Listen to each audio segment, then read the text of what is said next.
asks, love for you to talk more about the chatter about private investment in college sports. Would appreciate you talking through your thoughts as new headlines pop up every day. I'd love to. I've been thinking about this an awful lot. And when I first started to hear about these potential proposals and momentum around private investment, about 14 or 15 months ago, I needed to do a lot of research because I graduated with a C plus GPA from Ohio State as a political science major and took 2 econ classes and nothing about public finance. So I had to call up some professors. I'm like, pretend I'm stupid because I am. What is a bond? What are municipal bonds? What are the avenues available for raising money? Please explain this to me, like, because I need to write about it and I don't totally understand. And thankfully, a lot of people have been very helpful in that regard. I, broadly speaking, think most of the flirtations with major conferences and private investment is a bad idea. The proposals are not all the same, but there is a reason why every major conference, and I believe the Mountain West and the American Athletic and probably the Pac-12 too on some level, have had conversations about bringing in private investment.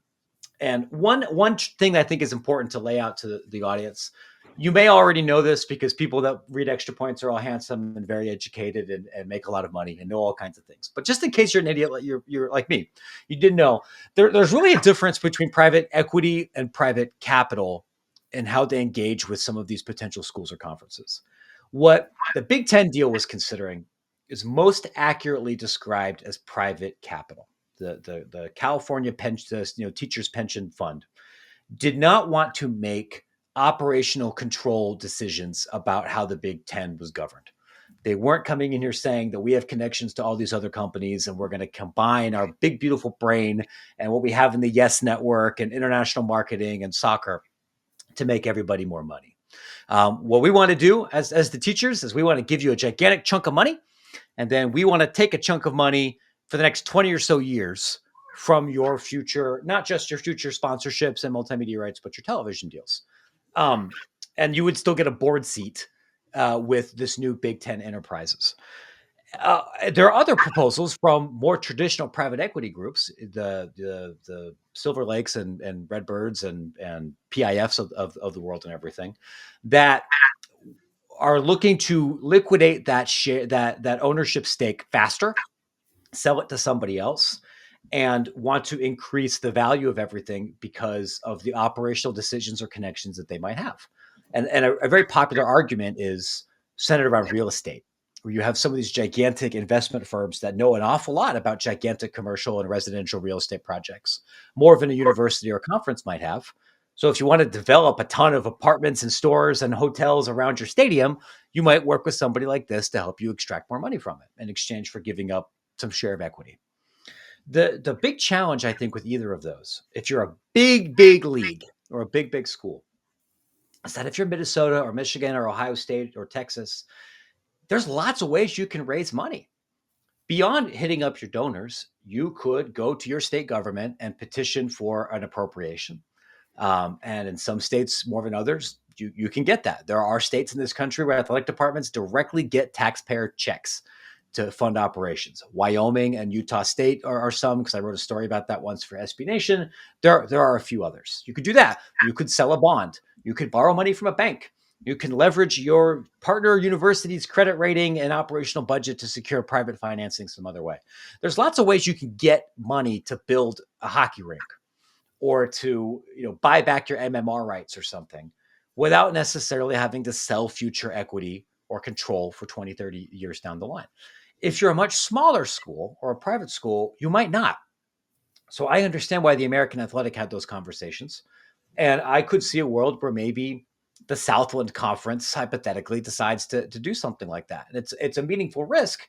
But if your athletic department budget's $29 million, you might need to take some risks if you want to stay competitive. I don't think it makes any sense at all if you're the Big Ten. And I think it's kind of troubling that Ohio State specifically wasn't just in favor of that, but was cheerleading that proposal. I can't think of any school in the country that would need that kind of expensive money less than Ohio State, unless somebody else was pushing it that maybe didn't have OSU's fiduciary interest at heart. The last thing I think I'll say about this, and I'll shut up, that I think is really troublesome, and I've written about it a little bit, is the people that will typically make these decisions for schools and leagues are conference commissioners, university presidents, sometimes regents, and to a much lesser extent, athletic directors. These guys don't stay in these jobs for very long. University presidents at public schools, that's a 5 or a 6 year gig at this point, because you're either getting fired, you're getting a job in private industry, or you're off to the next gig. Athletic directors are increasingly hired to be fired as well. That's the idea of you being Barry Alvarez and like coaching, and then being going into the AD and then retiring and getting tenure or whatever. Like that's not really a thing anymore. Like being the AD at one school for 20 years is quite rare.